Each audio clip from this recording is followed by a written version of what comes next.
Մինչ վերջին րոպեն նա թաքցնում էր նրա լուսանկարը իր աշխատասենյակի գրպանագրքում, ասում է Միասնիկյանի անձնական քարտուղարի որդին, ձեռքերը դողալով, չնայած անցել է ավելի քան 90 տարի։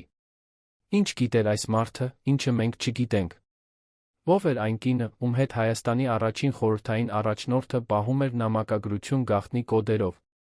Այս երեկո 3 նախկին ԿԳԲ-ական հին բոլշիկների սերունդը առաջին անգամ խոսում են այն գաղտնիքների մասին, որոնք պահել են ամբողջ կյանքում։ Նրանց բացահայտումները կփոխեն այն ամենը, ինչ դուք կարծում եք, որ գիտեք Ալեքսանդր Միասնիկյանի մասին։ 1920 թվականի մարտի 15-ը Միասնիկյանը նշանակվում է Հայաստանի ժողկոմի նախագահ։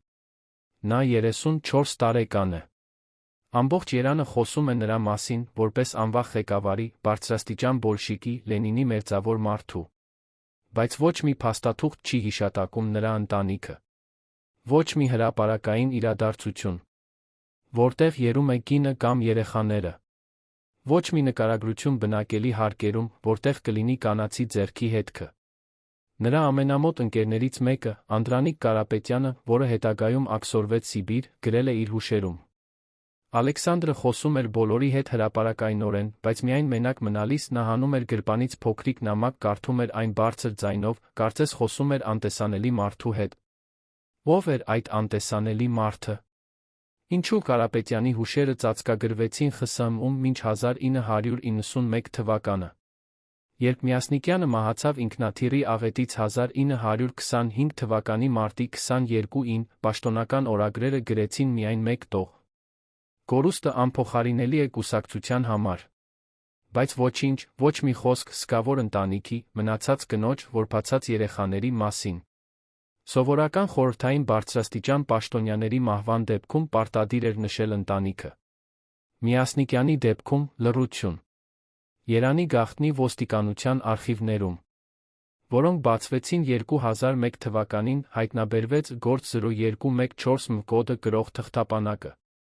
Այս թղթապանակում պահվում էին Միասնիկյանի անձնական նամակները, որոնք գրվել էին 1918-1924 թվականներին։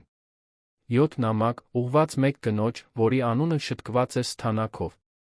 Բոլոր նամակները սկսվում էին, իմ միակ, ով ստորագրվում էին, քո Ալեքսանդրը։ Ով էր այդ կինը, որին նա դիմում էր այդպիսի խոսքերով։ Ինչու այդ նամակները չոչնչացվեցին, այլ պահպանվեցին գաղտնի արխիվներում։ Ինչպես խորհրդային իշխանությունը հասավ թաքցնել ողջ կյանքի պատմությունը, 100 տարի։ Միասնիկյանի մասին գրվել է տասնյակ գրքեր։ Բայց բոլորը նույն կերպ, նա աշխատում էր, պայքարում էր, ղեկավարում էր։ Ոչ մի խոսք սիրո, կնոջ, երեխաների մասին։ Նույնիսկ նրա հուղարկավորությունը 1925 թվականի մարտի 24-ին Երանի կենտրոնական հրապարակում։ Հազարավոր մարդ, տասնյակ խոսքեր։ Բայց ոչ ոք չհիշեց ընտանիքը։ Կարծես նա եղել է առանձին կղզի, առանց անձնական կապերի։ Բայց գաղտնիքը սկսեց բացահայտվել 1956 թվականին, երբ Խրուշչովի ձնհալի ժամանակաշրջանում ՆԿՎԴ-ի նախկին սպայից մեկը, Գորգ Ավագյանը, տվեց հարցազրույց Մոսկվայում։ Նա ասաց. Մենք ստացել էինք հատուկ հրահանգ Սթալինի ստորագրությամբ, բոլոր անձնական փաստաթղթերը Միասնիկյանի կյանքից պետք է հավաքել, փակել հավերժ գաղտնիության ներքո։ Ինչու Սթալինը անձամբ հետաքրքրվեց Միասնիկյանի անձնական կյանքով։ Ինչ սարսափելի բան կար այնտեղ, որ պահանջեց ամենաբարձր մակարդակի գաղտնիություն։ Պատմենք սկզբից, ինչպես մի հասարակ երիտասարդ Բաքվից դարձավ Հայաստանի առաջնորդ։ Բայց ավելի կարևորը, ինչ էր նա թաքցնում իր անձնական կյանքում, որը խորհրդային համակարգը վախենում էր բացահայտել։ Ալեքսանդր Թեոդորոսի Միասնիկովը ծնվեց 1886 թվականի հունվարի 3-ին Տիֆլիսում։ Ընտանիքը հայ էր։ Հոր մասնագիտությունը՝ տպագրի աշխատող։ Մանկության մասին գրեթե ոչինչ հայտնի չէ։ Պաշտոնական կենսագրությունները գրում են միայն «Աճեց աշխատավոր ընտանիքում», բայց հայտնի է, որ նա սկսեց կարդալ շատ վաղ, 6 տարեկանից։ 1900 թվականին, 14 տարեկանում, նա արդեն աշխատում էր Բաքվի նավթային հորերում որպես պարզ բանվոր։ Այստեղ է նա առաջին անգամ հանդիպում հեղափոխական գաղափարներին։ Կարդում է Մարքսի գործերը, մասնակցում է գաղտնի ժողովներին, տարածում է անօրինական թերթերը։ 1903 թվականին, 17 տարեկանում, նա դառնում է ՌՍՏՊԿ անդամ։ Բայց նույն 1903 թվականի աշնանը տեղի է ունենում ինչ-որ բան, որը փոխում է նրա կյանքը։ Միասնիկյանը հանկարծ հեռանում է Բաքվից 2 ամիս անհետանում։ Կուսակցական փաստաթղթերում այդ ժամանակահատվածը նշված է որպես արձակուրդ առողջական պատճառներով, բայց որևէ հիվանդություն չի գրանցված։ Որտեղ էր նա այդ 2 ամիս։ Ում հետ հանդիպեց։ Երբ նա վերադարձավ։ Ընկերները նկատեցին փոփոխություն։ Նախկինում բարձրաձայն սոցիալական, նա դարձավ ավելի փակ, հաճախ մենամարտ։ Իվան Ստեպանովը, նրա ընկերը Բաքվի հեղափոխական շրջաններից, գրեց. Ալեքսանդրը վերադարձավ այլ մարդ։ Նա հաճախ նստում էր առանձին գրում էր ինչ-որ բան։ Երբ ես հարցրի, ինչի մասին, նա ժպտաց ասաց. Սիրո մասին, ընկեր, միայն սիրո մասին։ Ով էր այն անձը, որը կարողացավ այդպես փոխել կարծրացած հեղափոխականին։ 1905 թվականի հեղափոխության ընթացքում Միասնիկյանը արդեն ակտիվ մասնակցում է գործադուլներին ցույցերին։ Նա ձերբակալվում է առաջին անգամ նոյեմբերին, անցկացնում է 3 ամիս բանտում։ Բայց բանտից նրա ժամանակ գրված նամակներից մեկը, որը պահպանվել է Մոսկվայի պետական արխիվում, պարունակում է տարօրինակ տողեր։ Տուն գրել մի, նա չպետք է իմանա, որ ես այստեղ եմ։ Ո՞մ էր նա խնդրում չգրել տուն։ Ով էր այդ նան, որը չպետք է իմանար։ Բանտից ազատվելուց հետո 1906 թվականի փետրվարին Միասնիկյանը փախչում է արտերկիր։ Առաջին կանգառը ԺՆ, հետո Փարիզը։ Եվրոպայում նա հանդիպում է Լենինին, այլ բոլշիկյան առաջնորդների։ Բայց հետաքրքիրն այն է, որ Փարիզում ապրելու ընթացքում 1907-1909 թվականներին նա նվազագույն կապ է պահպանցել ռուս էմիգրանտների հետ։ Մի աղբյուր նշում է, որ նա ապրում էր Լատինական թաղամասում, հեռու ռուսական գաղութից։ Ինչու այդպիսի մեկուսացում։ Փարիզում Միասնիկյանը աշխատում է որպես կարուսել վարպետ։ Սակայն նրա հաճախորդների ցանկում կա մի անուն, որը հրապարակվեց միայն 1990-ականների սկզբին, երբ ֆրանսիական արխիվները բացվեցին։ Մարի Լեֆոր, ֆրանսուհի, 26 տարեկան, նկարչուհի։ Նա պատվիրում էր կարուսելներ Միասնիկյանին 3 տարի անընդմեջ։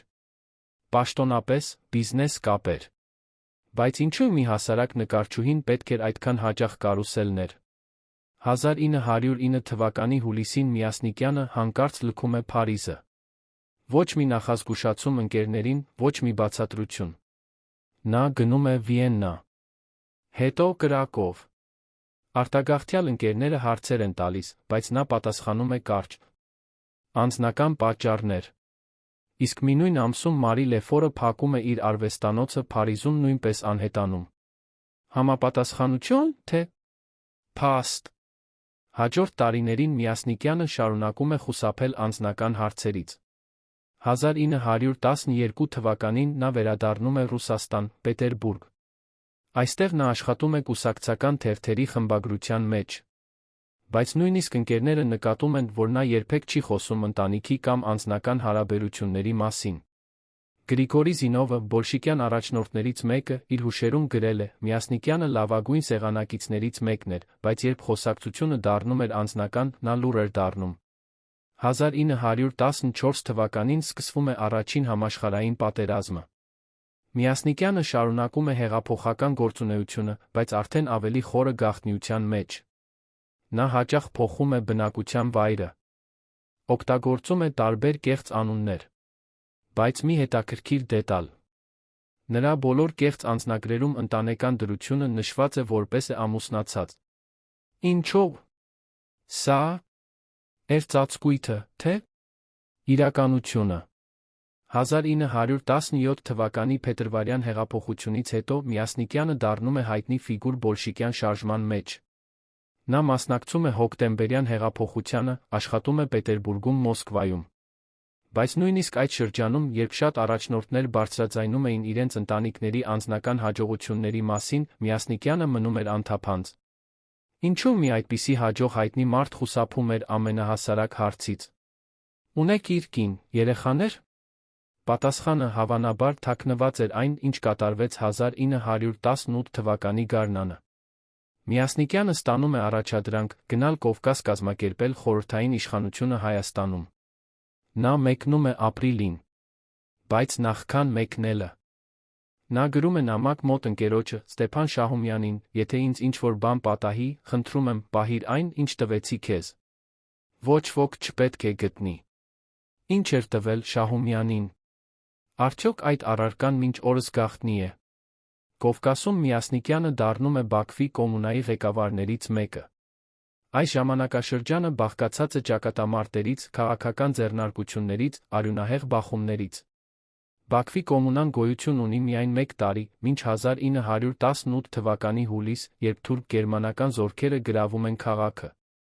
Միասնիկյանը կարողանում է փախչել։ Բայց մի քանի օր շարունակ նա չի միանում հիմնական խմբին։ Ընկերները մտահոգված են, բայց երբ նա վերադառնում է, բացատրությունը կարճ է, պետք էր ինչ-որ մեկին հանդիպել։ Ով էր այդ ինչ-որ մեկը։ Ինչու այդ հանդիպումը կարող էր նույնիսկ կյանքին սպառնացող իրավիճակում։ Արդյոք այս մարդը կապված էր այն գաղտնիքի հետ, որը նա պահում էր տարիներ շարունակ։ 1919 թվականին Միասնիկյանը գտնվում է Ռուսաստանում, աշխատում է կուսակցական ապարատում։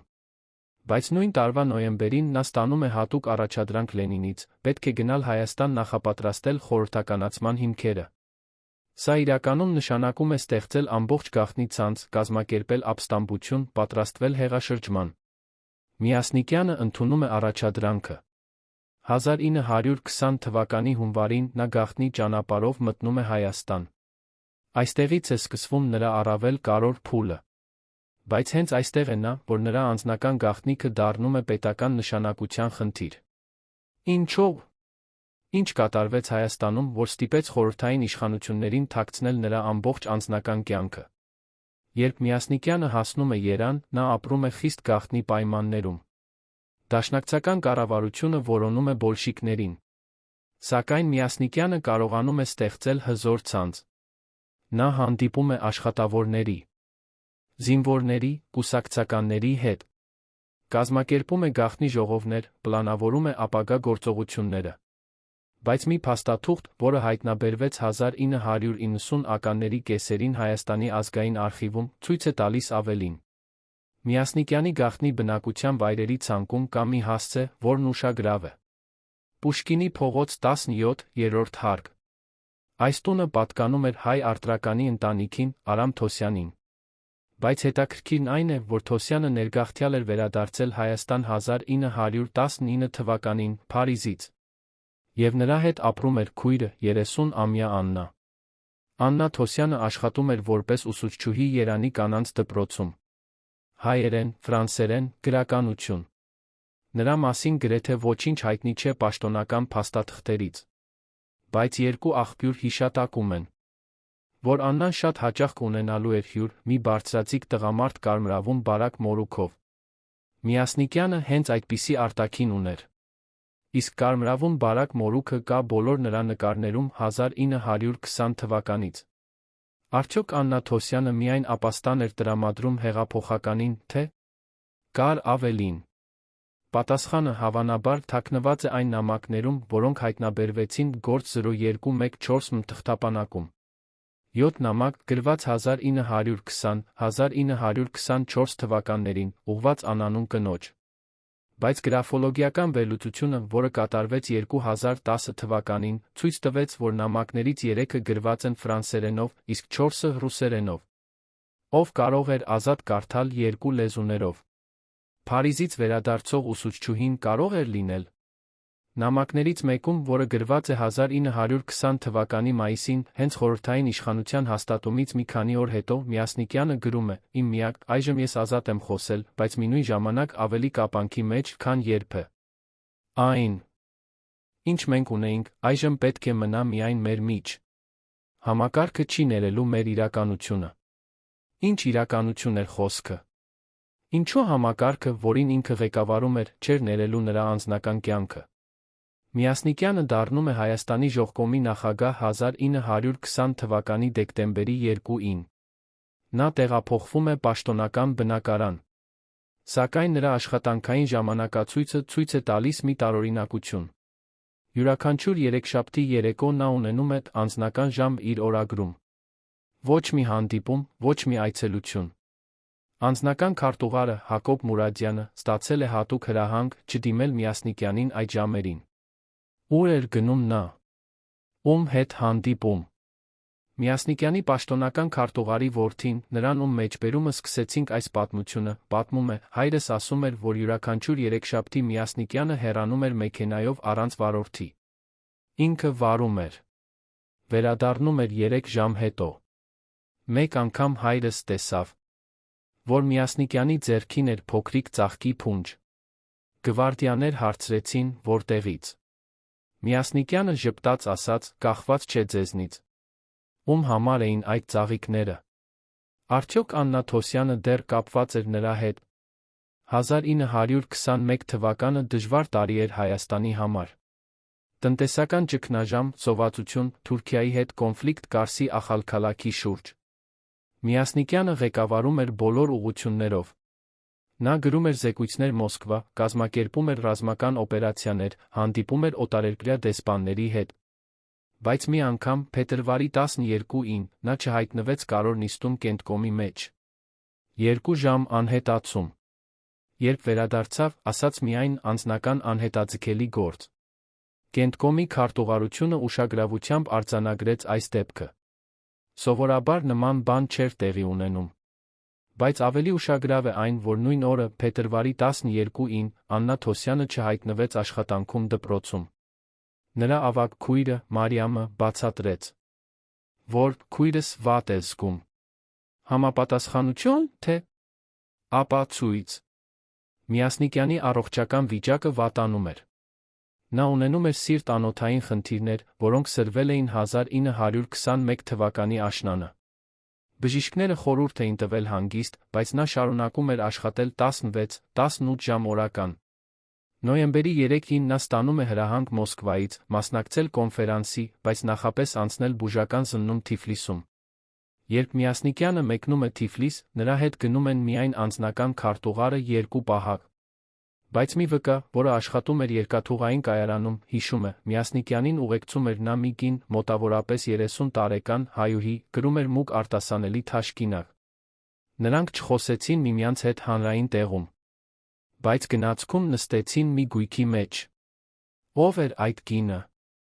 Արդյոք Աննա Թոսյանը ուղեկցում էր նրան։ Թիֆլիսում Միասնիկյանը անցավ բուժման կուրս։ Բժիշկները նշանակեցին հատուկ դիետա դեղորայք։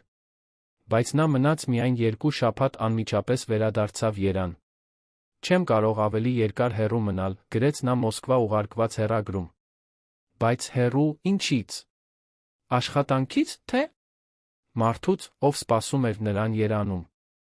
1922 թվականը նշանավորվեց Հայաստանի ընդգրկմամբ Անդրկովկասյան ֆեդերացիայի մեջ։ Միասնիկյանը դառնում է ֆեդերացիայի Կենտկոմի անդամ, պահպանելով միաժամանակ Հայաստանի ղեկավարությունը։ Նրա պատասխանատվությունը աճում է։ Բայց նրա անձնական կյանքի գաղտնիությունը դառնում է ավելի խիստ վերահսկվող։ Գրիգորի Օրջոնիկիձեն, Անդրկովկասի առաջնորդը, գրում է Մոսկվա 1922 թվականի մարտի 28-ին։ Ընկեր Միասնիկյանը գերազանց ղեկավար է։ Բայց նա պահպանում է ավելի քան անհրաժեշտ գաղտնիություն իր անձնական կյանքում։ Սա կարող է ստեղծել խոցելիություն թշնամու համար։ Առաջարկում եմ հարցաքննել։ Ինչու Օրջոնիկիձեն մտահոգված էր։ Ինչ տեսավ նա, որ ստիպեց գրել այդ հեռագիրը։ Արդյոք Միասնիկյանի գաղտնիությունը արդեն նկատում էին բարձրակարգ պաշտոնյաները։ Արդյոք նրանք սկսել էին հետաքննություն։ Եվ ինչ կլինի, եթե բացահայտեն այն, ինչ նա թաքցնում էր։ Մեր պատմությունը շարունակվում է։ Հաջորդը, ինչպես Միասնիկյանը փորձեց պաշտպանել իր ամենամեծ գաղտնիքը, ինչու այդ գաղտնիքը դարձավ պետական անվտանգության հարց։ 1922 թվականի ամռանը Միասնիկյանը ստանում է հրավեր Մոսկվա, մասնակցելու ԿԿՊԼ-ին։ Նա մեկնում է հուլիսի 15-ին։ Բայց նախքան մեկնելը, նա կատարում է մի տարօրինակ քայլ։ Կանչում է իր ամենավստահելի պահակին, Սերգեյ Ավետիսյանին, տալիս է փակ ծրար։ Եթե ինձ ինչ-որ բան պատահի, այս ծրարը պետք է հասցնես այն հասցեին, որը գրված է ներսում։ Ոչ ոքի չտաս։ Միայն անձամբ։ Ավետիսյանը երդվում է։ Բայց ծրարը երբեք չի հասցվել։ Ինչո՞վ։ Ինչ պատահեց այդ ծրարին։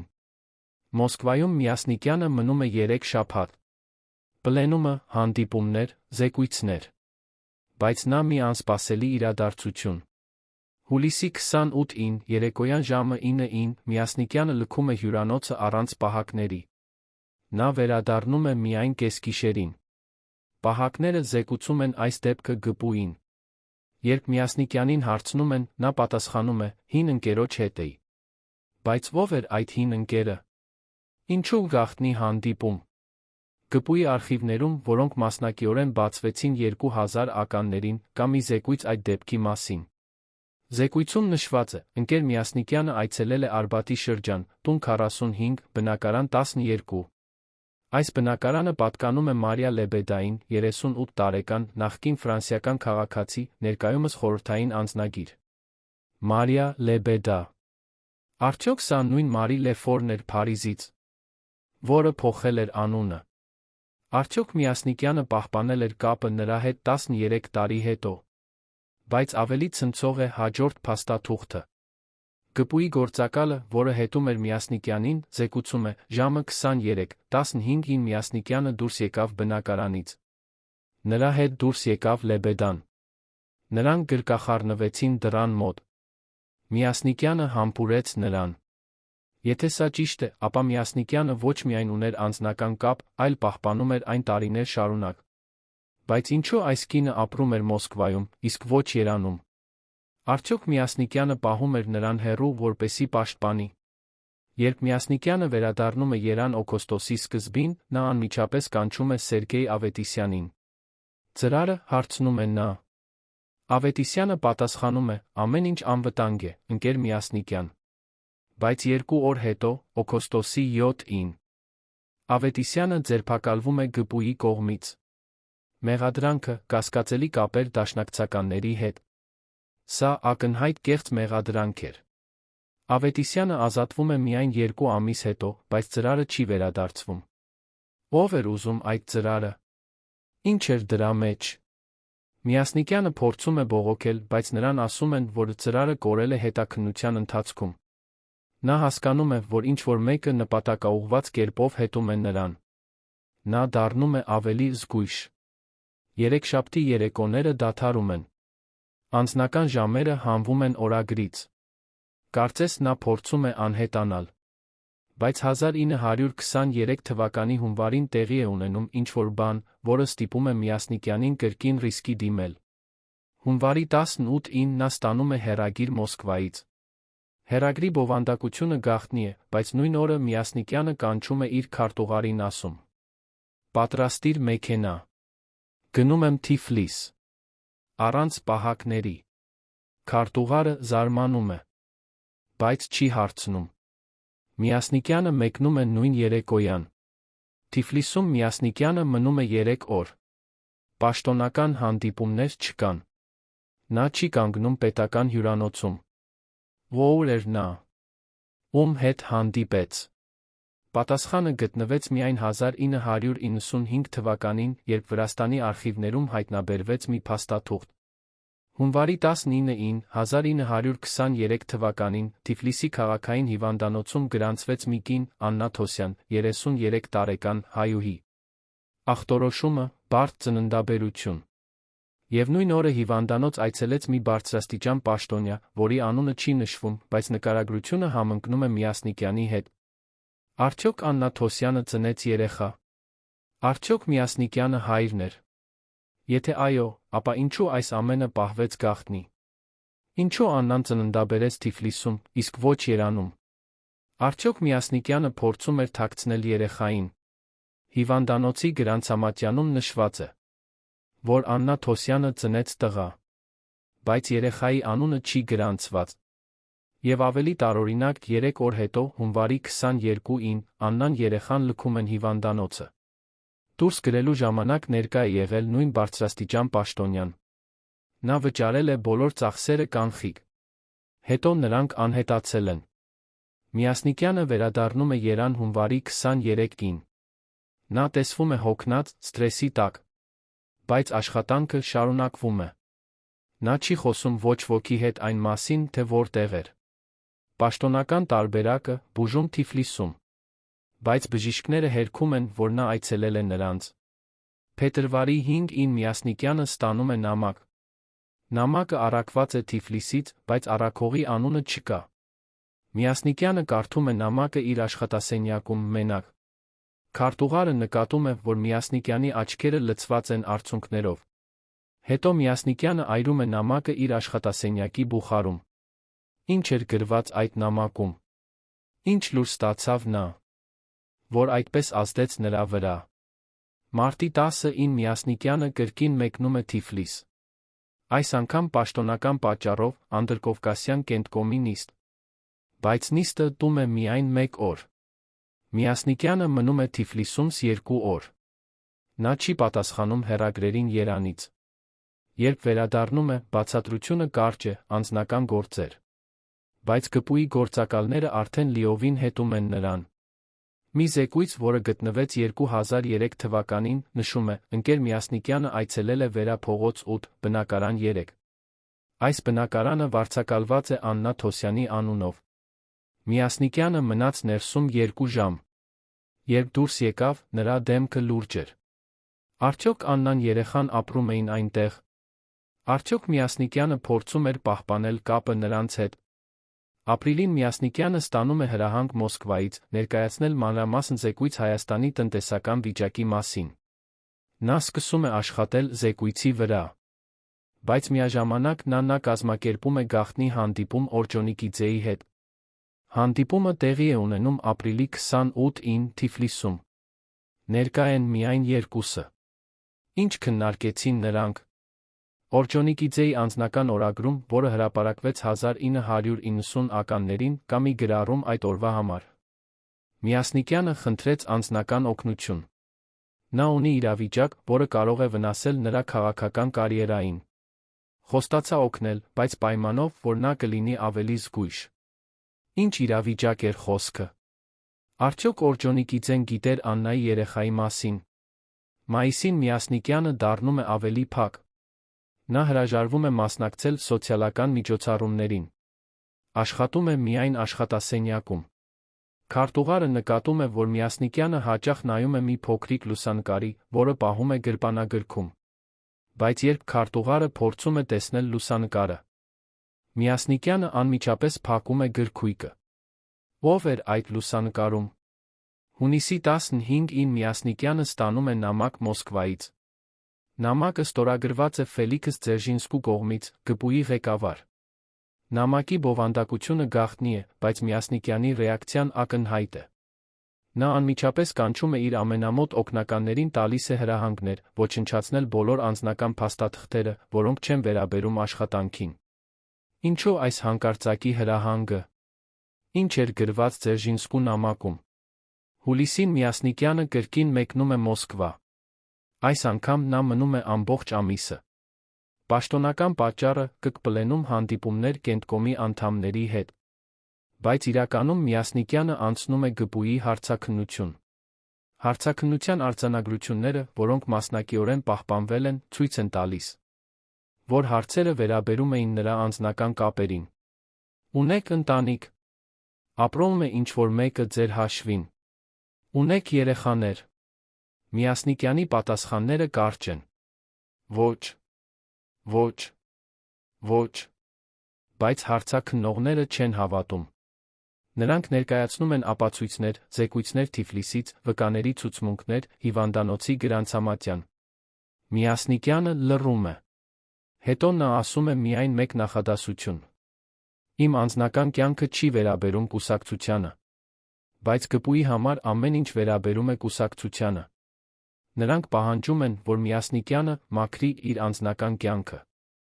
Սա նշանակում է ընդունել, որ նա չունի ընտանիք, չունի երեխաներ, չունի անձնական կապեր։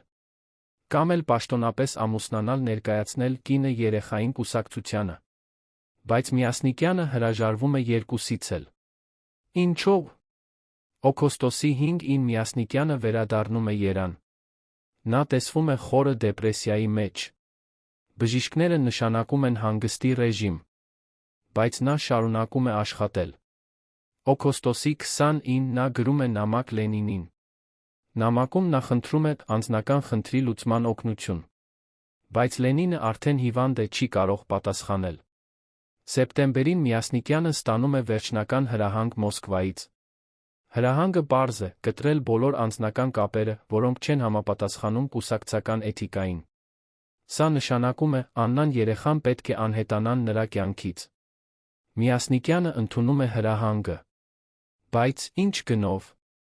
Հոկտեմբերի 3-ին Միասնիկյանը վերջին անգամ մեկնում է Թիֆլիս։ Նա հանդիպում է Աննայի հետ։ Հանդիպումը տում է ընդամենը կես ժամ։ Վկաները ասում են, որ երբ Միասնիկյանը դուրս եկավ բնակարանից, նրա աչքերը կարմիր էին։ Աննան մնաց ներսում։ Նա չի դուրս եկել։ Ինչ ասաց Միասնիկյանը նրան։ Արդյոք սա վերջին հանդիպումն էր։ Հոկտեմբերի 10-ին Աննա Թոսյանը լքում է Թիֆլիսը։ Նա գնում է անհայտ ուղղությամբ։ Երեխան նրա հետ է։ Ոչ ոք չգիտի, թե որտեղ գնացին նրանք։ Միասնիկյանի քարտուղարը հիշում է, որ նույն օրը Միասնիկյանը նստած էր իր աշխատասենյակում, լացում էր։ Առաջին վերջին անգամ, երբ ինչ-որ մեկը տեսավ նրան լացող։ Նոյեմբերից Միասնիկյանը դառնում է ամբողջովին նվիրված աշխատանքին։ Ոչ մի անձնական ժամ, ոչ մի գաղտնի հանդիպում, ոչ մի նամակ։ Կարծես նա փորձում է մոռանալ։ Բայց քարտուղարը նկատում է, որ Միասնիկյանը դեռ պահում է այդ փոքրիկ լուսանկարը գրպանագրքում։ Նա դեռ նայում է դրան, երբ մենակ է։ 1924 թվականը սկսվում է նոր ճգնաժամով։ Լենինը մահանում է հունվարի 21-ին։ Ամբողջ ԽՍՀՄ զսկում է։ Միասնիկյանը կազմակերպում է հուղարկավորական միջոցառումներ Երանում։ Բայց նա ինքը չի մասնակցում։ Նա ասում է, որ չի կարող։ Ինչո՞վ։ Արդյոք Լենինի մահը հիշեցրեց նրան իր սեփական կորուստը։ Փետրվարին Միասնիկյանը ստանում է նամակ։ Նամակը առանց ստորագրության է։ Բայց ձեռագիրը ծանոթ է։ Նամակում գրված է միայն մեկ նախադասություն։ Նա առողջ է, մեծանում է։ Միասնիկյանը կարդում է նամակը, հետո այրում է այն։ Բայց քարտուղարը նկատում է, որ Միասնիկյանի դեմքին երում է թեթ ժպիտ։ Առաջին ժպիտը վերջին 6 ամսվա ընթացքում։ Մարտին Միասնիկյանը սկսում է պլանավորել ճանապարհորդություն Մոսկվա։ Նա ուզում է հանդիպել Ստալինի հետ, քննարկել Հայաստանի ապագան։ Բայց նա ուզում է գնալ Թիֆլիս ճանապարհին։ Ինչո՞վ։ Արդյոք նա հույս ուներ տեսնել Աննային երեխային։ Մարտի 20-ին Միասնիկյանը նստում է ինքնաթիռի մեջ։ Ինքնաթիռը պետք է թռչի Երանից Թիֆլիս, հետո Մոսկվա։ Բայց ինքնաթիռը երբեք չի հասնում Թիֆլիս։ Մարտի 22-ին, առավոտյան ժամը 9:30-ին ինքնաթիռը կործանվում է Ախալցխայի մոտ։ Բոլորը մահանում են։ Միասնիկյանը 38 տարեկան է։ Պաշտոնական տարբերակը՝ տեխնիկական անսարքություն։ Բայց կան հարցեր։ Ինչու ինքնաթիռը փոխեց երթուղին վերջին րոպեին։ Ինչու չկային վերապրողներ։ Թե նմանատիպ աղետներում սովորաբար լինում են։ Ինչու Միասնիկյանի անձնական իրերը, ներառյալ գրպանագիրքը, երբեք չի գտնվել։ Միասնիկյանի հուղարկավորությունը տեղի է ունենում մարտի 24-ին Երանում։ Հազարավոր մարդ։ Բոլոր բարձրաստիճան պաշտոնյաները։ Խոսքեր, ելույթներ, օրհներգներ։ Բայց ոչ ոք չհիշում է ընտանիքը։ Ոչ ոք չխոսում է անձնական կյանքի մասին։ Կարծես Միասնիկյանը ապրել է միայն կուսակցության համար։ Բայց մի կին է ներկա հուղարկավորությանը։ Նա կանգնած է հեռվում, մուգ հագուստով, դեմքը ծածկված թաշկինակով։ Ոչ ոք չի ճանաչում նրան։ Երբ արարողությունը ավարտվում է, նա մոտենում է գերեզմանին, դնում է մի փոքրիկ ծաղկի փունջ, հեռանում է։ Ո՞վ էր այդ կինը։ Արդյոք Աննան եկել էր հրաժեշտ տալու։ Միասնիկյանի մահից հետո սկսվում է նրա անձնական փաստաթղթերի մաքրումը։ ԳՊՈ-ի գործակալները հավաքում են բոլոր նամակները, օրագրերը, լուսանկարները։ Ամեն ինչ, որ վերաբերում է անձնական կյանքին։ Ոչնչացվում է կամ դասակարգվում է հավերժ գաղտնի։ Ինչու այդքան մանրակրկիտ ջնջում։ Ինչ էին վախենում, որ մարդիկ կիմանան։ 1925 թվականի ապրիլին Աննա Թոսյանը կրկին հայտնվում է փաստաթղթերում։ Նա գրանցվում է Բաթումում որպես ուսուցչուհի։ Նրա հետ է 2-ամյա տղա։ Տղայի անունը Ալեքսանդր։ Հայրը նշված է որպես անհայտ։ Արդյոք սա Միասնիկյանի որդին էր։ Արդյոք Աննան տվեց նրան հոր անունը։ Բայց 1926 թվականի հունվարին Աննա Թոսյանը անհետանում է։ Նա չի հայտնվում աշխատանքում։ Բնակարանը դատարկ է։ Երեխան չկա։ Ոչ ոք չգիտե, թե որտեղ գնացին նրանք։ Կան տարբեր տեսություններ։ Ոմանք ասում են, որ Աննան էմիգրացիա գնաց։ Ուրիշները, որ նա ձերբակալվեց ԳՊՈ-ի կողմից։ Բայց ոչ մի ապացույց։ 1930-ականներին Ստալինի մեծ ստումների ժամանակ բոլորը, ովքեր գիտեին Միասնիկյանի գաղտնիքը, ոչնչացվում են։ Սերգեյ Ավետիսյանը, Բահակը, գնդակահարվում է 1937-ին։ Հակոբ Մուրադյանը, քարտուղարը, աքսորվում է Սիբիր, մահանում է 1938-ին։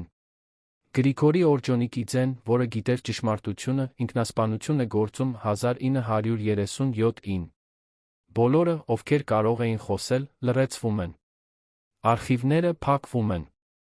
Գործ 0214 մ թղթապանակը դասակարգվում է որպես հատուկ կառավարության։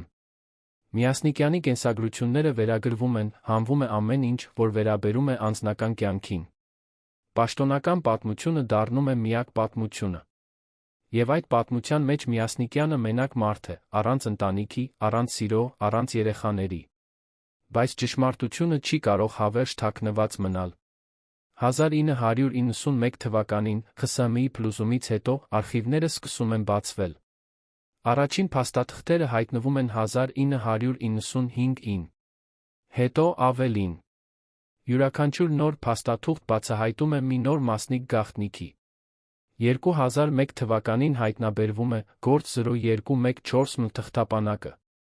7 նամակ, գրված Միասնիկյանի ձեռքով։ Նամակները թարգմանվում են, վերլուծվում են։ Դրանք հաստատում են,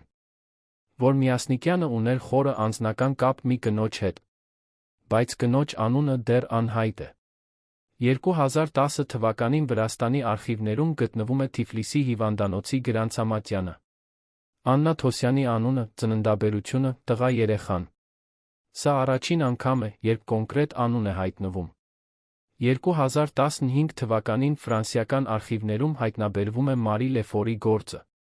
Պարզվում է, որ նա փոխել է անունը Մարիա Լեբեդա, տեղափոխվել է ԽՍՀՄ 1920 թվականին։ Նա ապրել է Մոսկվայում մինչ 1930 թվականը, հետո անհետացել է։ Արդյոք նա նույն կինն էր, ում հետ Միասնիկյանը հանդիպեց 1922-ին։ 2018 թվականին Բաթումի արխիվներում գտնվում է Աննա Թոսյանի վերջին գրանցումը։ 1926 թվականի հունվար։ Հետո ոչինչ։ Բայց նույն արխիվում կա մի փաստաթուղթ, որը նշում է, որ 1926 թվականի փետրվարին մի կին երեխան ավարկեցին Բաթումից դեպի Թուրքիա։ Անուններ չկան։ Բայց նկարագրությունը համընկնում է։ Արդյոք Աննան փախավ Թուրքիա։ Արդյոք նա տարավ Միասնիկյանի որդուն։ Եթե այո, ապա ինչ պատահեց նրանց հետո։ Արդյոք որդին ապրեց, ուներ սեփական ընտանիք։ Արդյոք ինչ-որ տեղ, Թուրքիայում կամ ուրիշ երկրում կան Միասնիկյանի ժառանգորդներ, որոնք չգիտեն իրենց ծագումը։ Այս հարցերը մնում են անպատասխան։ Բայց մի բան հստակ է, Ալեքսանդր Միասնիկյանը ուներ անձնական կյանք, որը նա պաշտպանեց մինչ վերջ։ Նա ընտրեց պահպանել գաղտնիքը, նույնիսկ եթե դա նշանակում էր զոհել իր երջանկությունը։ Նա ընտրեց պաշտպանել այն մարդկանց, ում սիրում էր, նույնիսկ եթե դա նշանակում էր երբեք չտեսնել նրանց։ Խորհրդային համակարգը վախենում էր այս ճշմարտությունից։ Ինչո՞վ։ Որովհետև Միասնիկյանի պատմությունը ցույց էր տալիս, որ նույնիսկ ամենավստահելի բոլշիկները ունեին մարդկային զգացմունքներ, որ նրանք սիրում էին, տառապում էին, ընտրություններ էին անում։ Եվ սա չէր համապատասխանում պաշտոնական պատկերին, կոմունիստը որպես անձնազոհ մեքենա, առանց անձնական կյանքի։ Այսօր, 100 տարի հետո, մենք դեռ չգիտենք ամբողջ ճշմարտությունը։ Բայց մենք գիտենք բավականը, որպեսզի հասկանանք, Ալեքսանդր Միասնիկյանը ոչ միայն քաղաքական առաջնորդ էր։ Նա մարդ էր, սիրով, ցավով, գաղտնիքներով։ Եվ այդ գաղտնիքները, որոնք նա պահպանեց ամբողջ կյանքում, այժմ դառնում են մեր պատմության մի մասը։ Արդյոք մենք երբեք իմանանք ամբողջ ճշմարտությունը։ Արդյոք կգտնվեն նոր փաստաթղթեր, որոնք կբացահայտեն Աննայի երեխայի ճակատագիրը։ Արդյոք ինչ-որ տեղ, ինչ-որ արխիվում դեռ պահպանվում են այն նամակները, որոնք Միասնիկյանը գրել է իր սիրելիին։ Մի բան հաստատ է, Միասնիկյանի գաղտնիքը դեռ ապրում է։ Եվ քանի դեռ մենք փնտրում ենք ճշմարտությունը, քանի դեռ մենք հարցնում ենք, քանի դեռ մենք չենք ընդունում պաշտոնական տարբերակը, Միասնիկյանի հիշատակը կմնա կենդանի։ Ոչ որպես անմարմին հերոս, այլ որպես իրական մարդ, որը սիրել է, տառապել է, պայքարել է իր երջանկության համար։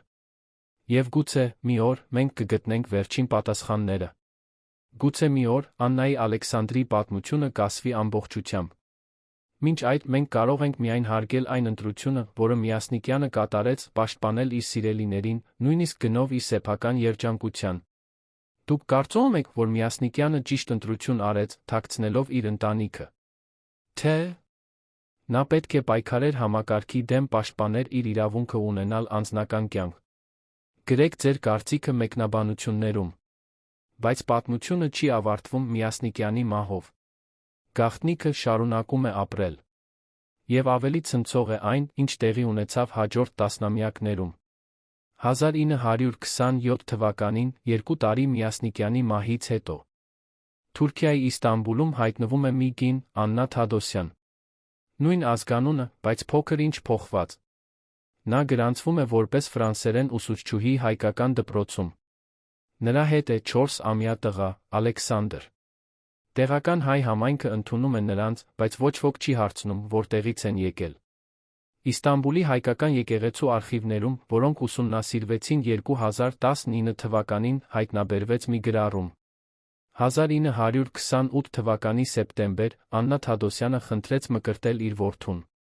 Բայց երբ քահանան հարցրեց հոր անունը, Աննան լռեց։ Հետո ասաց միայն, հայրը մահացել է հերոսաբար։ Քահանան չհարցրեց ավելին։ Տղան մկրտվեց Ալեքսանդր անունով, առանց հայրանվան։ Աննան ապրեց Իստանբուլում 12 տարի։ Նա աշխատեց դպրոցում, մեծացրեց որդուն, պահպանեց լռությունը։ Բայց մի նախկին աշակերտուհի, որը տվեց հարցազրույց 2005 թվականին, հիշում է մի դետալ։ Աննա տիկինը երբեք չխոսեց իր անցյալի մասին։ Բայց մի անգամ, երբ մենք կարդացինք խորհրդային Հայաստանի մասին, նա լաց եղավ։ Մենք հարցրինք, ինչու։ Նա ասաց, որովհետև ես կորցրի ամեն ինչ այնտեղ։ 1939 թվականին սկսվում է Երկրորդ համաշխարհային պատերազմը։ Թուրքիան մնում է չեզոք, բայց իրավիճակը դժվարանում է։ Աննան որոշում է տեղափոխվել։ 1940 թվականի մարտին նա 17-ամյա Ալեքսանդրը նավարկում են դեպի Ֆրանսիա։ Փարիզ։ Այն քաղաքը, որտեղ ամեն ինչ սկսվել էր 30 տարի առաջ։ Փարիզում Աննան փորձում է վերականգնել կյանքը։ Նա աշխատում է որպես թարգմանիչ։ Ալեքսանդրը սովորում է Սորբոննում պատմություն։ Նրանք ապրում են Լատինական թաղամասում, նույն տեղում, որտեղ Միասնիկյանը ապրել էր 1907-1909 թվականներին։ Համապատասխանություն, թե Աննայի գիտակցված ընտրություն։ Բայց 1940 թվականի հունիսին գերմանացիները գրավում են Փարիզը։ Աննան Ալեքսանդրը ստիպված են թաքնվել։ Նրանք միանում են ֆրանսիական դիմադրության շարժմանը։ Ալեքսանդրը դառնում է կապի մարդ, փոխանցում է հաղորդագրություններ, կազմակերպում է գաղտնի հանդիպումներ։ Արդյոք նա գիտեր, որ իր հայրը նույնպես եղել է հեղափոխական։ Արդյոք Աննան երբե պատմել էր նրան ճշմարտությունը։ 1944 թվականի օգոստոսին Փարիզը ազատագրվում է։ Աննան Ալեքսանդրը վերապրում են։ Բայց Ալեքսանդրը վիրավորվել է մարտերի ժամանակ։ Նա բուժվում է հիվանդանոցում 2 ամիս։ Երբ ազատվում է, նա որոշում է մնալ Ֆրանսիայում շարունակել կրթությունը։ 1946 թվականին Ալեքսանդրը ավարտում է համալսարանը։ Նա դառնում է պատմաբան։ Իր առաջին հետազոտությունը նվիրված է Ռուսաստանի հեղափոխությանը։ Նա ուսումնասիրում է բոլշիկյան առաջնորդներին, կարդում է նրանց կենսագրությունները։ Եվ մի օր նա հանդիպում է Ալեքսանդր Միասնիկյանի անվանը։ Ալեքսանդրը կարդում է Միասնիկյանի մասին։ Հայ բոլշիկ, Հայաստանի առաջին խորհրդային առաջնորդ, մահացել է 1925 թվականին ինքնաթիռի աղետից։ Անձնական կյանքի մասին ոչինչ։ Ալեքսանդրը հետաքրքրվում է. Ինչու այդքան քիչ տեղեկություններ։ Նա սկսում է հետազոտել։ Երբ Ալեքսանդրը հարցնում է մորը Միասնիկյանի մասին, Աննան լռում է։ Հետո նա ասում է. Ինչու։ Հետաքրքրվում ես այդ մարդով։ Ալեքսանդրը պատասխանում է, որովհետև նա հայ էր, ինչպես մենք, և որովհետև նրա պատմությունը թերի է։ Աննան շրջվում է, հեռանում է սենյակից։ Այդ երեկո Աննան չի քնում։ Նա նստած է իր սենյակում, մտածում է. 21 տարի է անցել Միասնիկյանի մահից։ 21 տարի լռություն։ Արդյոք եկել է ժամանակը ասել ճշմարտությունը։ Արդյոք Ալեքսանդրը պատրաստ է իմանալ, թե ով էր իր հայրը։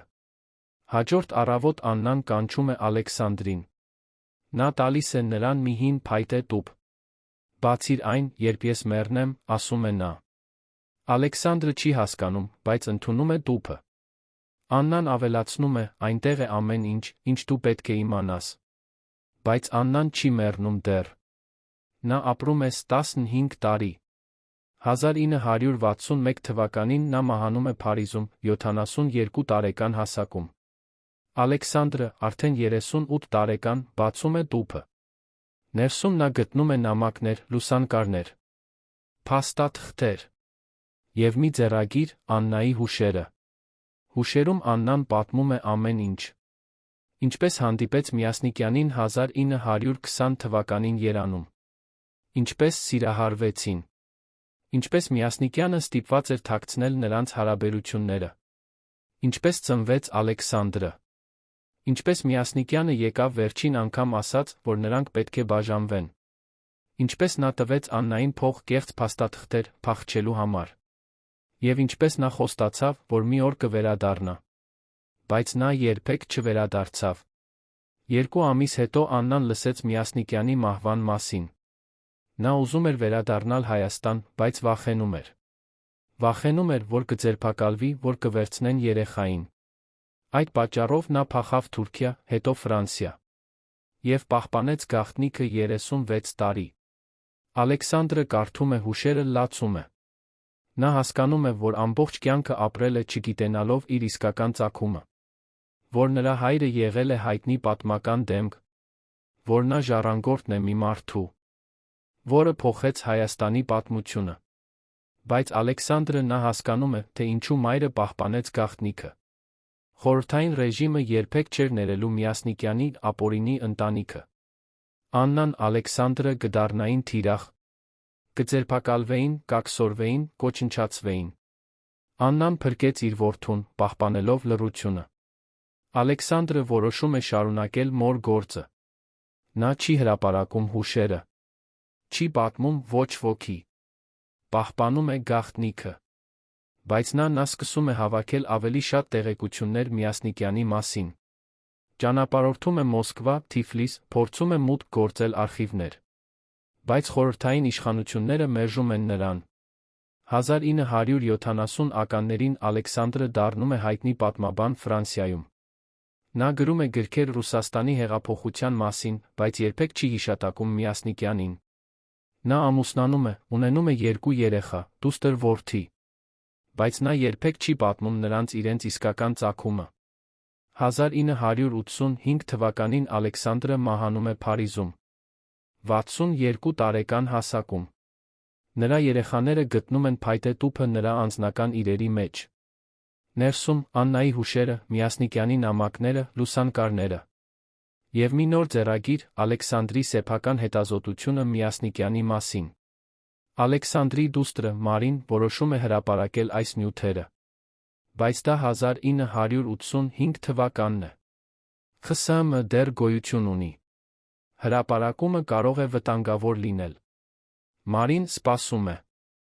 1991 թվականին ԽՍՀՄ փլուզվում է։ Հայաստանը դառնում է անկախ։ Մարին որոշում է, որ եկել է ժամանակը։ Նա կապվում է Հայաստանի պատմաբանների հետ, ուղարկում է փաստաթղթերի պատճենները։ Բայց պատասխանը անսպասելի է։ Հայաստանի պաշտոնական պատմաբանները մերժում են ընդունել այս տեղեկությունները։ Նրանք ասում են, որ բավարար ապացույցներ չկան։ Ինչու այս մերժումը։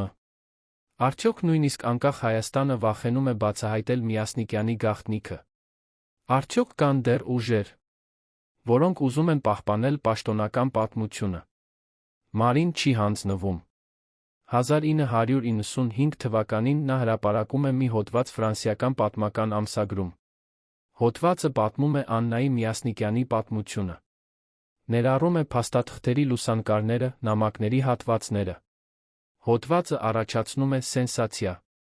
Բայց Հայաստանում ռեակցիան խառն է։ Ոմանք ողջունում են բացահայտումը։ Ուրիշները մերժում են որպես արմատյան պրոպագանդա։ Պաշտոնական իշխանությունները լռում են։ Արխիվները մնում են փակ։ 2001 թվականին Հայաստանի անկախության 10-ամյակին Մարին ժամանում է Երևան։ Նա բերում է իր հետ բոլոր փաստաթղթերը, բնօրինակները։ Նա հանդիպում է պատմաբանների, լրագրողների, պաշտոնյաների հետ։ Նա պահանջում է, որ Միասնիկյանի իսկական պատմությունը ճանաչվի։ Վերջապես 2003 թվականին Հայաստանի ազգային արխիվը բացում է գործ 0214 թղթապանակը հանրությանը։ 7 նամակ, գրված Միասնիկյանի ձեռքով, հրապարակվում են առաջին անգամ։ Նամակները հաստատում են, որ Միասնիկյանը ուներ խորը անձնական կապ։ Բայց դեռ չկա պաշտոնական ճանաչում, որ Աննա Թոսյանը այդ կինն էր։ Մարին շարունակում է պայքարել։ Նա կազմակերպում է դնդթեստ, համեմատելու Միասնիկյանի հարազատների իր սեփական դնդն։ 2010 թվականին արդյունքները հրապարակվում են։ 99.7% համապատասխանություն։ Գիտական ապացույց, որ Մարին Միասնիկյանի ուղղակի ժառանգորդն է։ Այս ապացույցը վերջապես ստիպում է Հայաստանի իշխանություններին ճանաչել ճշմարտությունը։ 2015 թվականին Միասնիկյանի մահվան 90-ամյակին Հայաստանի նախագահը պաշտոնապես հայտարարում է, որ նոր պատմական ապացույցները ցույց են տալիս, որ Ալեքսանդր Միասնիկյանը ուներ անձնական կյանք, որը նա պաշտպանեց իր ժամանակի քաղաքական իրավիճակի պատճառով։ Բայց նույնիսկ այս ճանաչումը թերի է։ Պաշտոնական կենսագրությունները դեռ չեն ներառում Աննայի Ալեքսանդրի պատմությունը։ Դպրոցական դասագրքերում Միասնիկյանը դեռ ներկայացվում է որպես մենակ հերոս, առանց ընտանիքի։ Ինչու այս շարունակական թաքցումը։ Մարին հիմա 70 տարեկան է։ Նա ապրում է Փարիզում, բայց հաճախ այցելում է Հայաստան։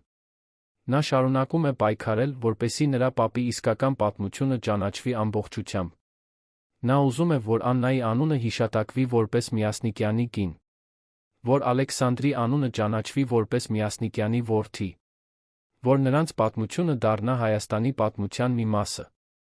Բայց ավելի կարևորը, Մարին ուզում է, որ մարդիկ հասկանան, ինչու Միասնիկյանը ստիպված էր թաքցնել իր ընտանիքը։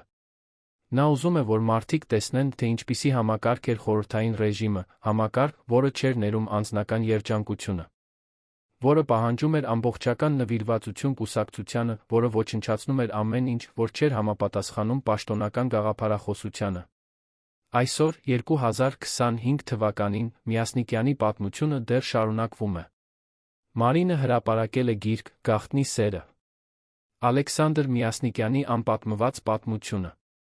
Գիրքը դարձել է բեսթսելեր Հայաստանում, Ֆրանսիայում։ Հազարավոր մարդիկ կարդում են Աննայի Միասնիկյանի սիրո պատմությունը։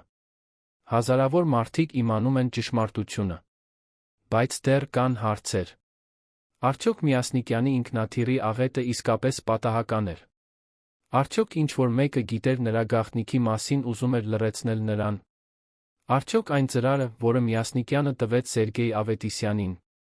դեռ գոյություն ունի ինչ-որ տեղ։ Ինչ էր այդ ծրարում։ Եվ ամենակարևոր հարցը, քանի՞ այլ պատմություններ կան նման Միասնիկյանի պատմությանը։ Քանի՞ այլ խորհրդային առաջնորդներ ստիպված էին թաքցնել իրենց անձնական կյանքը։ Քանի՞ այլ Աննաներ Ալեքսանդրներ ապրեցին գաղտնիության մեջ, երբեք չճանաչված, երբեք չհիշատակված։ Միասնիկյանի պատմությունը ավելին է, քան մի մարդու կենսագրություն։ Սա պատմություն է համակարգի մասին, որը ոչնչացնում էր անհատականությունը։ Պատմություն է սիրո մասին, որը պետք է թաքցվեր։ Պատմություն է ընտրության մասին, պաշտպանել սիրելիներին, նույնիսկ եթե դա նշանակում է զոհել սեփական երջանկությունը։ Եվ սա պատմություն է ճշմարտության մասին, որը երբեք չի կարող ամբողջովին թաքնված մնալ։ Անկախ նրանից, թե որքան ուժեղ է համակարգը, անկախ նրանից, թե որքան տարիներ են անցնում, ճշմարտությունը միշտ գտնում է ճանապարհ դեպի լույս։ Միասնիկյանը մահացավ 38 տարեկան հասակում։ Նա չտեսավ իր որդուն մեծանալը, չտեսավ իր թոռնիկներին, չտեսավ, թե ինչպես նրա պատմությունը վերջապես բացահայտվեց։ Բայց նրա ընտրությունը պաշտպանել Աննային Ալեքսանդրին թույլ տվեց նրանց ապրել, ունենալ ընտանիք, փոխանցել պատմությունը հաջորդ սերունդներին։ Այսօր Մարինը պլանավորում է ստեղծել հիմնադրամ Միասնիկյանի անվամբ։ Հիմնադրամը կօգնի հետազոտել խորհրդային ռեժիմի ժամանակ թաքցված պատմությունները։ Կօգնի այն ընտանիքներին, որոնք փնտրում են իրենց կորած հարազատներին։ Կպահպանի հիշողությունը այն մարդկանց, ովքեր տառապեցին համակարգի ձեռքից։ Դուք կարծում եք, որ Հայաստանը պետք է պաշտոնապես ներողություն խնդրի Աննայից Ալեքսանդրից այն տառապանքների համար, որոնք նրան կրեցին։ Կարծում եք, որ Միասնիկյանի իսկական պատմությունը պետք է դասավանդվի դպրոցներում։ Թե ավելի լավ է պահպանել հերոսական պատկերը առանց անձնական կյանքի բարդությունների։ Գրեք ձեր կարծիքը մեկնաբանություններում։ Բայց կաս մեկ գաղտնիք, որը Մարինը բացահայտեց միայն 2018 թվականին։ Գաղտնիք, որը փոխում է ամբողջ պատմությունը։ 2018 թվականի մայիսին Մարինը ստանում է նամակ Ստամբուլից։ Նամակը ստորագրված է Լոն Օհանյանի անունով, 91-ամյա հայ, որը ապրում է Թուրքիայում ամբողջ կյանքը։ Լոնը գրում է, որ նրա մայրը, Մարիամ Թոսյանը, եղել է Աննա Թոսյանի քույրը։ Եվ նա ունի ինչ-որ բան, որը պետք է տեսնի Մարինը։ Մարինը անմիջապես թռչում է Ստամբուլ։ Լոնը ապրում է հին հայկական թաղամասում, փոքրիկ տանը, լի հին իրերով։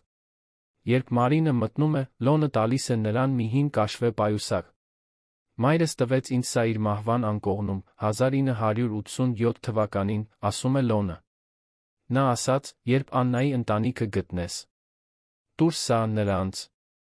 Մարինը բացում է պայուսակը։ Ներսում տասնյակ նամակներ, բոլորը գրված Միասնիկյանի ձեռքով։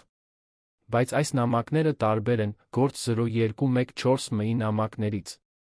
Այս նամակները ավելի անձնական են, ավելի մանրամասն են։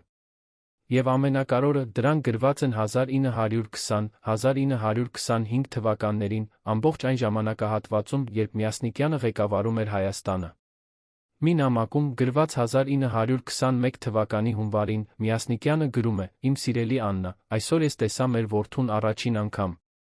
Նա այնքան փոքր է, այնքան խոցելի։ Ես պահեցի նրան ձեռքերիս մեջ միայն 5 րոպե, բայց այդ 5 րոպեն արժե ամբողջ կյանքս։ Ես երդվում եմ, որ կպաշտպանեմ ձեզ երկուսիդ, անկախ նրանից, թե ինչ գնով»։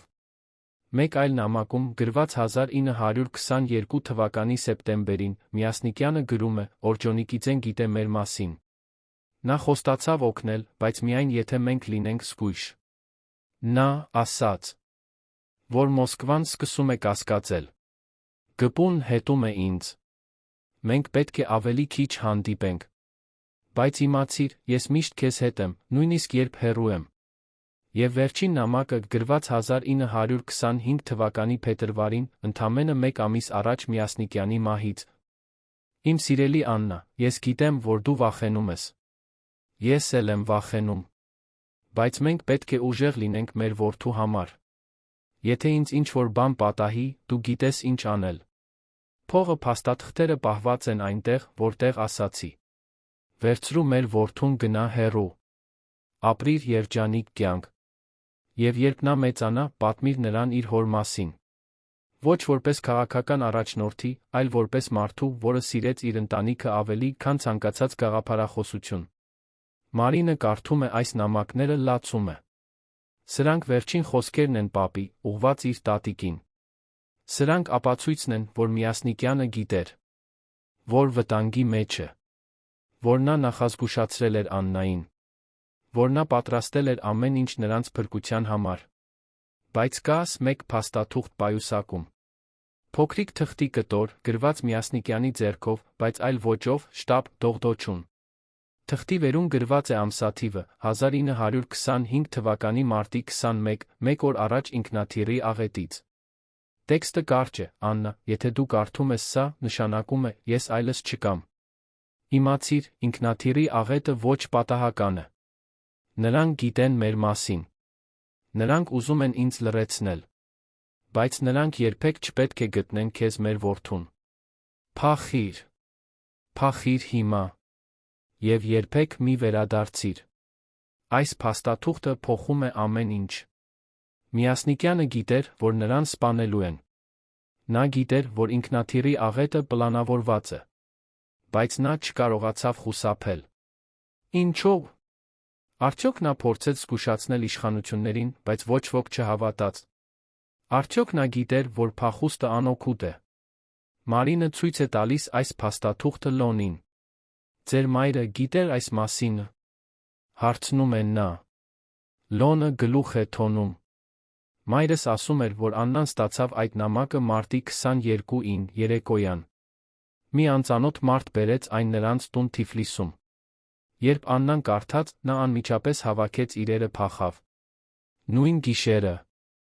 Մայրս ասում էր, որ Աննան գիտեր, եթե մնա, նրանք կգան նրա համար։ Ո՞վ էին նրանք։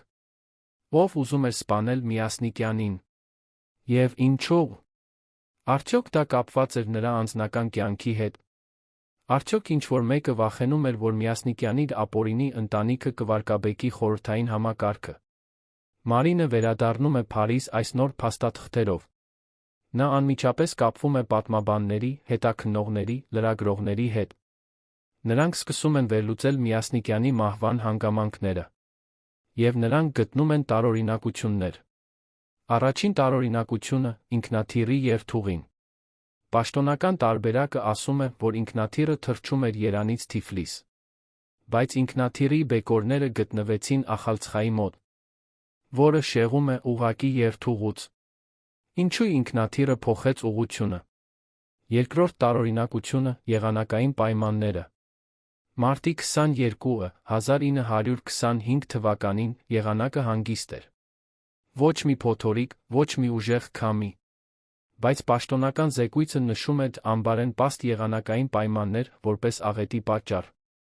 Երրորդ տարօրինակությունը ինքնաթիռի վիճակը։ Ինքնաթիռը նոր էր, նորոգված էր 1 շաբաթ առաջ։ Բայց աղետից հետո մեխանիկները հայտարարեցին շարժիչի անսարքություն։ Ինչպես նոր շարժիչը կարող էր անսարք լինել։ Չորրորդ տարօրինակությունը վերապրողների բացակայությունը։ Ինքնաթիռում էին 6 մարդ, Միասնիկյանը, 2 օգնական, 2 պահակ, օդաչու։ Բոլորը մահացան։ Բայց նմանատիպ աղետներում սովորաբար լինում են վերապրողներ։ Ինչու այս դեպքում ոչ ոք չվերապրեց։ Հինգերորդ տարօրինակությունը Միասնիկյանի մարմնի վիճակը։ Պաշտոնական զեկույցը նշում է, որ Միասնիկյանի մարմինը ամբողջովին այրված էր։ Բայց ինքնաթիռը չի պայթել։ Միայն կործանվել է։ Ինչպես մարմինը կարող էր ամբողջովին այրվել։ Այս տարօրինակությունները ստիպում են Մարինին կասկածել։ Նա վարձում է անկախ հետաքննող, նախկին ֆրանսիական ոստիկան, որը մասնագիտացած է ավիացիոն աղետների վերլուծության մեջ։ Հետաքննողը ուսումնասիրում է բոլոր հասանելի փաստաթղթերը։ Եվ 2019 թվականին նա ներկայացնում է իր եզրակացությունը։ Հիմնվելով փաստաթղթերի վերլուծության վրա, ես եզրակացնում եմ, որ Միասնիկյանի ինքնաթիռի աղետը ամենայն հավանականությամբ սաբոտաժի արդյունք էր։ Ինքնաթիռի շարժիչը ամենայն հավանականությամբ վնասված էր նախապես։ Երթուղու փոփոխությունը ամենայն հավանականությամբ պարտադրված էր օդաչուին։ Եվ մարմինների այրումը ամենայն հավանականությամբ կատարված էր աղետից հետո ապացույցները ոչնչացնելու համար։ Այս եզրակացությունը սենսացիա է։ Եթե սա ճիշտ է, ապա Միասնիկյանը սպանվել է։ Բայց ով սպանեց նրան։ Եվ ինչո՞վ։ Մարինը շարունակում է հետաքննությունը։ Նա գտնում է մի նախկին գպուական, որը այժմ 95 տարեկան է ապրում է Մոսկվայում։ Այս մարդը համաձայնում է խոսել Անանուն։ Նա պատմում է, որ 1925 թվականին գպուն ուներ հատուկ բաժին, որը զբաղվում էր անհարմար բոլշիկների վերացմամբ։ Միասնիկյանը դարձել էր խնդիր, ասում է նախկին գործակալը։ Նա չէր ենթարկվում Մոսկվայի բոլոր հրահանգներին։ Նա ուներ սեփական տեսակետները։ Եվ ամենակարևորը, նա ուներ գաղտնիք, որը կարող էր վարկաբեկել համակարգը։ Ինչ գաղտնիք, հարցնում է Մարինը։ Նախկին գործակալը լռում է, հետո ասում է, նրա ընտանիքը։ Մենք գիտեինք Աննայի երեխայի մասին։ Մենք հետում էինք նրանց։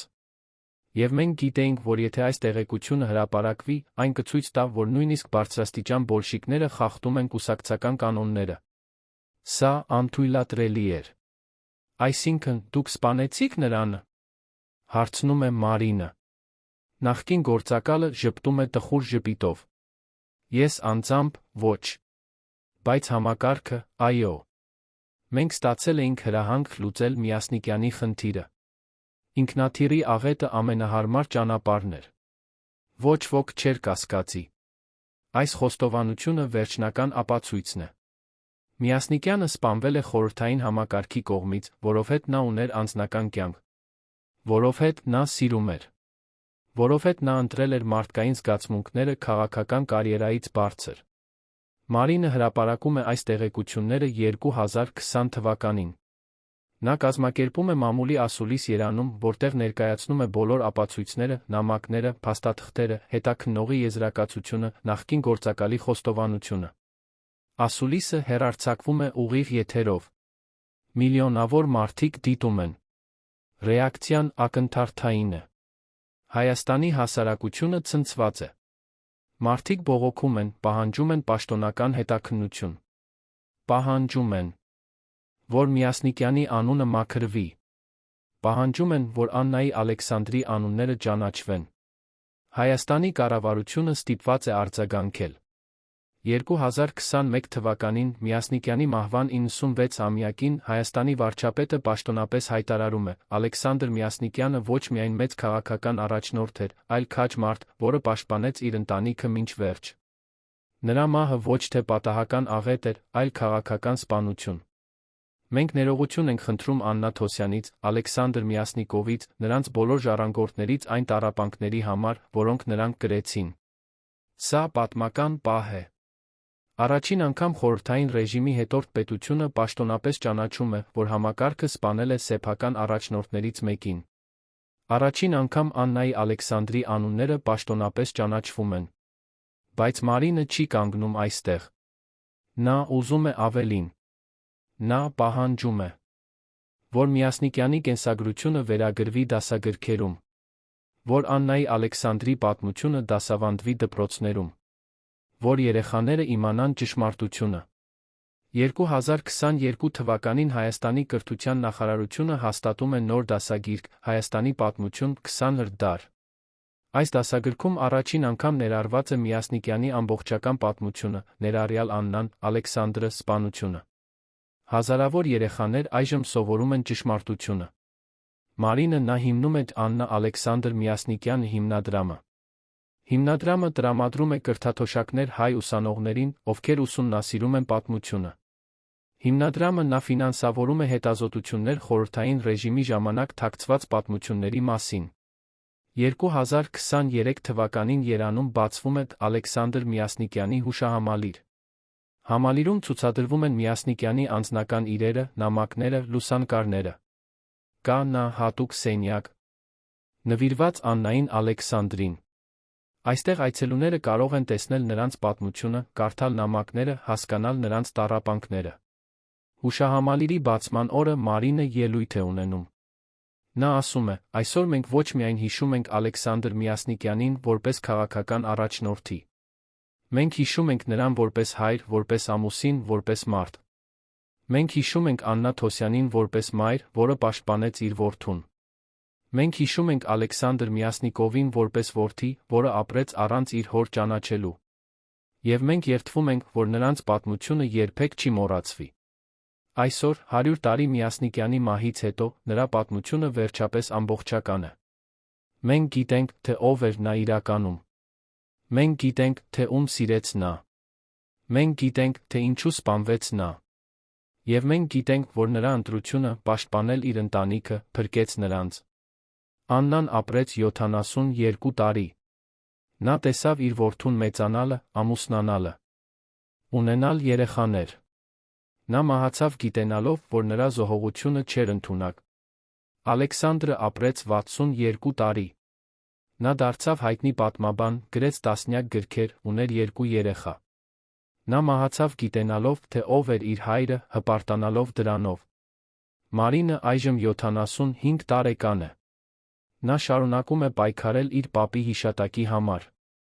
Նա ուղղորում է աշխարհով մեկ, պատմում է Միասնիկյանի պատմությունը, ոգեշնչում է մարդկանց փնտրել ճշմարտությունը։